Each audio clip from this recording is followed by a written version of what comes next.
चलिए आइए आते हैं क्वेश्चन नंबर 4 पे। ठीक है, तो ये हमारा क्वेश्चन हो जाएगा। जी हाँ, ये हमारा क्वेश्चन था। ठीक है, 5 cos square 60 degree plus 4 sec square 30 degree minus tan square 45 degree upon sin square 30 plus cos square 30। तो आइए सीधे वैल्यू पुटअप करते हैं और देखते हैं हमारा आंसर क्या आता है। तो देखिए क्या होगा, 5 इंटू cos 60 की वैल्यू, तो cos 60 की वैल्यू होती है 1/2 और यहाँ पे क्या हो रहा है इसका स्क्वायर, तो हम कर देंगे इसका स्क्वायर। ठीक है, 4 लिखेंगे, 4 इंटू सेक स्क्वायर 30। अब सेक 30 नहीं पता है तो सेक 30 क्या होता है, cos 30 का उल्टा। cos 30 क्या होगा, cos 30 होता है √3/2, तो √3/2 का अपोजिट यानी कि 2/√3 का होल स्क्वायर माइनस tan 45 का होल स्क्वायर। तो tan 45 की वैल्यू होती है आपकी 1, तो 1 का क्या हो जाएगा, ये आपका स्क्वायर हो जाएगा। ठीक है, अपॉन में देखिए sin 30 का होल स्क्वायर, तो sin 30 की वैल्यू क्या होती है आपकी, sin 30 की वैल्यू होती है 1/2 का होल स्क्वायर प्लस cos 30, तो cos 30 की वैल्यू आपकी क्या होती है, √3/2 का होल स्क्वायर। ठीक है, हमारा पहला स्टेप यहाँ पे कंप्लीट हो चुका है, हमने सारी वैल्यू पुटअप कर दी है। ठीक है, अब वैल्यू पुटअप करने के बाद हमें बस इसको सॉल्व करना है और देखिए हमारा आंसर आ जाएगा। ये हो जाएगा 5 इंटू 1/2 का स्क्वायर करेंगे तो आएगा 1/4 प्लस 4 इंटू इसका अगर आप स्क्वायर करेंगे तो आएगा 4/3 माइनस 1 का स्क्वायर करेंगे तो आपका आएगा 1।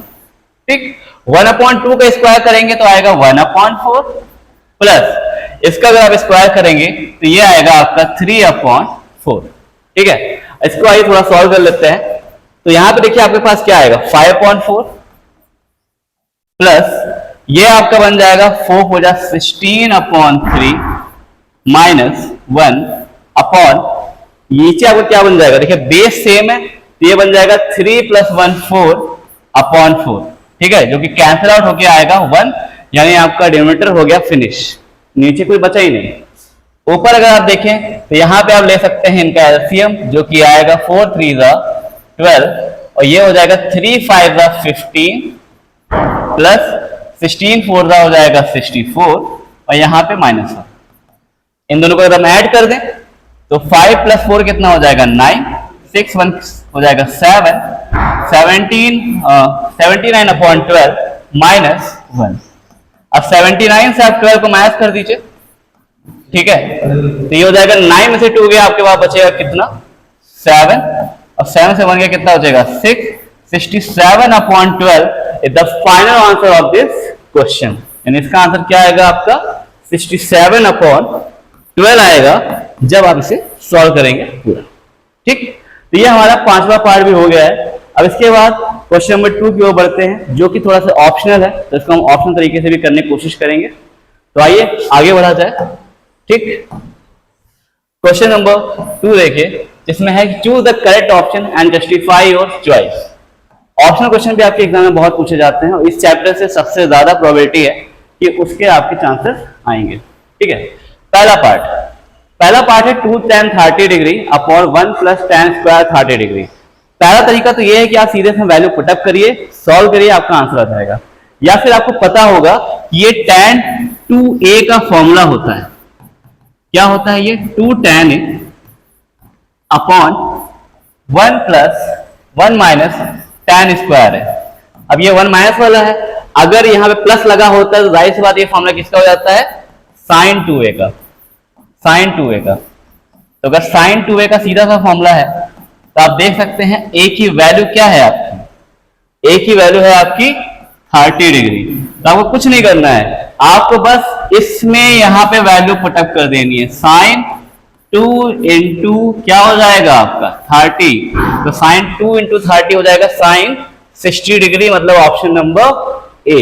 तो अगर फॉर्मूला आपको पता है तो आपको सोचने तक की जरूरत नहीं है, 10 सेकंड में आपका आंसर आ जाएगा sin 60 degree. That's your final answer. ठीक है, तो आपको फॉर्मूले बहुत अच्छे से यहाँ पे क्या होने चाहिए, प्रिपेयर होने चाहिए। सेकंड पे आ जाइए। 1 माइनस टेन स्क्वायर 45 डिग्री और 1 प्लस टेन स्क्वायर 45 डिग्री। बहुत ज्यादा आसान क्वेश्चन है, सीधे वैल्यू पुटअप करिए। tan 45 की वैल्यू आपको पता ही है क्या होती है 1, और यहाँ पे आप क्या करेंगे 1 का स्क्वायर। नीचे आप देखिए 1 प्लस टेन स्क्वायर 45 यानी ये क्या हो जाएगा 1 का स्क्वायर, तो 1 माइनस 1 अपॉन 1 प्लस 1 ये हो जाएगा आपका 0 अपॉन 1 प्लस 1 यानी कि 2। अब नीचे कुछ भी हो ऊपर 0 है यानी कि आंसर का क्या होने वाला है, सीधी सी बात है 0। Option number D is the right answer of this question. ठीक है, फटाफट थर्ड पार्ट की ओर बढ़ जाते हैं जो कि है हमारा साइन 2a बराबर 2 साइन a।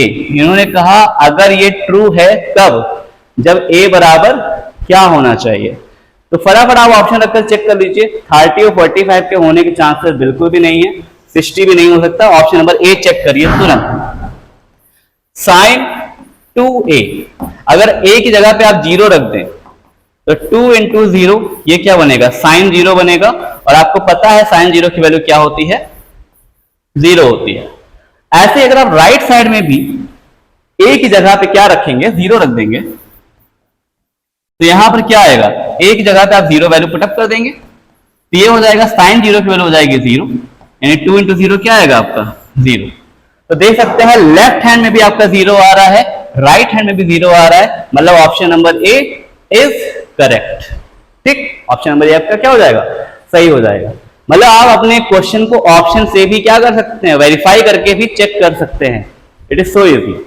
ठीक है, आते हैं फोर्थ पार्ट की ओर बढ़ेंगे। तो फोर्थ पार्ट है हमारा 2 tan 30 degree upon 1 minus tan square 30 degree. अभी मैंने शुरुआत में आपको दो फॉर्मूले बताए थे, एक प्लस वाला हो गया जो कि साइन 2a का था, और ये माइनस वाला क्या हो गया जो कि tan 2a का होता है। tan 2a बराबर 2 tan a upon 1 minus tan square a।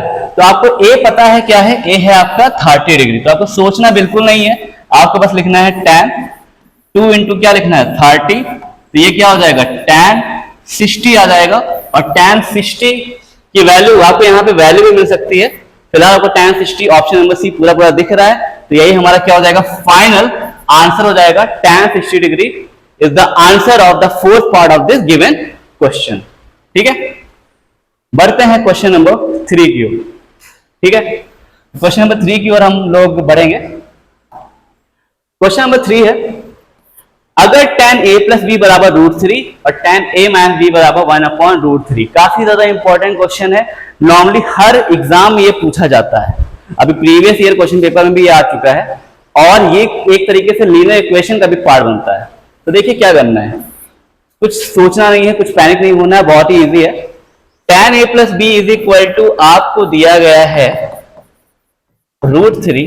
तो देखिए √3 क्या होता है, किसकी वैल्यू होती है वो भी tan में, तो ये वैल्यू होती है tan 60 की।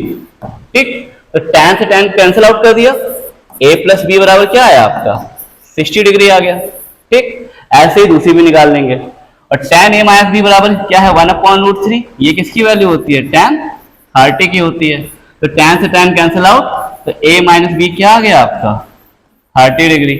अब आपने हमसे पूछा है a और b, दोनों इक्वेशन आपके सामने हैं, अगर b मतलब ये जो वैल्यू है पॉजिटिव हो और ये वैल्यू क्या हो नेगेटिव हो, तो हम सीधे लगा देंगे यहाँ पे एलिमिनेशन मेथड जो कि हमने चैप्टर 3 में पढ़ा था। तो a plus B is equal to 60 degree और a minus B is equal to 30 degree. जब दोनों के सिंबल होते हैं अलग अलग सेम नहीं होते, तो हम इक्वेशन को क्या करते हैं ऐड। तो ऐड करेंगे तो क्या होगा plus B minus B cancel out, a plus a 2a हो जाएगा, 60 प्लस 30 हो जाएगा 90 डिग्री, 2 से 90 कैंसिल आउट करेंगे तो आपका आएगा 45, a की वैल्यू आपकी क्या आ जाएगी 45 डिग्री। तो ये हमारी a की वैल्यू आ गई है 45 डिग्री। अब ये वैल्यू किसी भी इक्वेशन में अगर आप पुटअप कर लीजिए आपका आंसर आ जाएगा। मैं पहले इक्वेशन में रख के देखता हूं, a प्लस बी आपने मुझे प्रोवाइड किया था कितना 60, अगर a की जगह पे हम यहाँ पे 45 रखेंगे तो 45 प्लस b क्या हो जाएगा 60, b इज इक्वल टू 45 आप उधर भेज दीजिए, 60 माइनस 45, तो ये कितना हो जाएगा हमारा, ये हो जाएगा हमारा 15 डिग्री। तो b की वैल्यू क्या आ जाएगी हमारी 15 डिग्री, तो a की वैल्यू 45 आ रही है, और b की वैल्यू 15 आ रही है। तो यहाँ पे आप इसे वेरीफाई भी कर सकते हैं। देखिए 45 प्लस 15 कितना हो रहा है 60, और 45 में से 50 माइनस करो तो कितना आ रहा है आपका 30। तो हमारा आंसर भी वेरीफाई हो रहा है, मतलब हमारा आंसर क्या है, बिल्कुल सही है। तो आइए इस एक्सरसाइज के अंतिम क्वेश्चन की ओर बढ़ते हैं, क्वेश्चन नंबर 4 की ओर, जिसमें हमें ट्रू एंड फॉल्स बताना है, इसका जस्टिफिकेशन भी हमें प्रोवाइड करना है। तो आइए देखते हैं क्वेश्चन नंबर 4 हमसे क्या कह रहा है। ठीक है, तो ये यहाँ पे आते हैं। क्वेश्चन 4 है कि state whether the following are true या फॉल्स, जस्टिफाई योर आंसर। आपको बताना है कि इसमें ये ट्रू है या फॉल्स है। पहला एक फॉर्मूले की बात की गई है, sine A plus B is equal to sine A plus sine B. तो आपको ये पता होना चाहिए कि जो फॉर्मूला होता है साइन ए प्लस बी का, वो एक्चुअली में होता है sine A cos B plus cos A sine B. ठीक है, एक्चुअली में फॉर्मूला ये होता है। इन्होंने केवल sign A plus sine B दिखा दिया, जो कि पूरी तरीके से क्या है, गलत है। ठीक है, तो इसीलिए हमारा ये क्या हो जाएगा, फॉल्स। तो आप रीजन में ये हमें सही फॉर्मूला यहाँ पे शो करना पड़ेगा। ठीक है, क्योंकि sign A plus B, sign A cos B plus cos A sine B, जिसका यूज हमने अभी इसी एक्सरसाइज में क्वेश्चन को सॉल्व करने के लिए भी किया हुआ है। सेकंड क्वेश्चन की ओर बढ़ते हैं। The value of sine theta increases as theta increases. इन्होंने कहा जो साइन थीटा की वैल्यू इंक्रीज होती है थीटा जैसे इंक्रीज होता है। तो ये बात बिल्कुल सही है। आपको हमने 0 डिग्री से लेकर के 90 डिग्री तक की वैल्यूज बताई हुई है, और साइन 0 की वैल्यू कहीं पे 0 होती है और 90 पे ये वैल्यू 1 हो जाती है। तो देखिए 0 से 1 तक वैल्यू हमारी क्या कर रही है, इंक्रीज कर रही है, धीरे धीरे बढ़ रही है। और हमेशा याद रखिएगा, चाहे 30 हो, चाहे 45 हो, चाहे 60 हो, ये सारी वैल्यू 1 के अंदर ही रहती हैं, मतलब 0 से 1 के बीच ही रहती हैं। तो हमारी वैल्यू जो होगी साइन थीटा की क्या होगी, इंक्रीज होगी, क्योंकि हमारा थीटा क्या कर रहा है, इंक्रीज कर रहा है। तो ये हो जाएगा हमारा ट्रू। ठीक है, फिर थर्ड पार्ट पे आते हैं। The value of cos theta increases as theta increases. अच्छा, कॉस थीटा में आपने वहां पे पढ़ा था मेरे साथ कि जब हमने कॉस थीटा की वैल्यू निकाली थी, तो हमने वैल्यूज को रिवर्स किया था। किसको रिवर्स किया था, साइन थीटा को रिवर्स किया था। तो मतलब 0 डिग्री और 90 डिग्री में कॉस 0 की वैल्यू होती है 1, लेकिन कॉस 90 की वैल्यू होती है 0। तो हमें पता है कि 0 के बाद 1 आता है, 1 के बाद 0 नहीं आता। मतलब यहाँ पे वैल्यू क्या हो रही है, मेरी डिक्रीज हो रही है। ध्यान से इस वर्ड को समझिएगा, हमारी वैल्यू यहाँ पे क्या हो रही है, डिक्रीज हो रही है। तो जो वैल्यू है कॉस थीटा की, वो इंक्रीज नहीं होती, वो यहाँ पे क्या होती है, वो डिक्रीज होती है। तो ये स्टेटमेंट हमारा क्या हो जाएगा, फॉल्स। जस्टिफाई में आप इसे बताएंगे कि ये वैल्यू हमारी यहाँ पे डिक्रीज होती है, ना कि इंक्रीज होती है, क्योंकि cos 0 की वैल्यू 1 और 90 की वैल्यू होती है 0। Fourth part, sine theta is equal to cos theta for all values of theta. तो ये भी आपने शुरुआत में देखा था कि साइन थीटा और कॉस थीटा केवल एक वैल्यू पे सेम होते हैं, और वो वैल्यू होती है 45 डिग्री, यानी कि जो आपका बिल्कुल मिड टर्म की वैल्यू होती है। मैंने आपको बताया था कि sine 45 is equal to cos 45 is equal to 1/√2।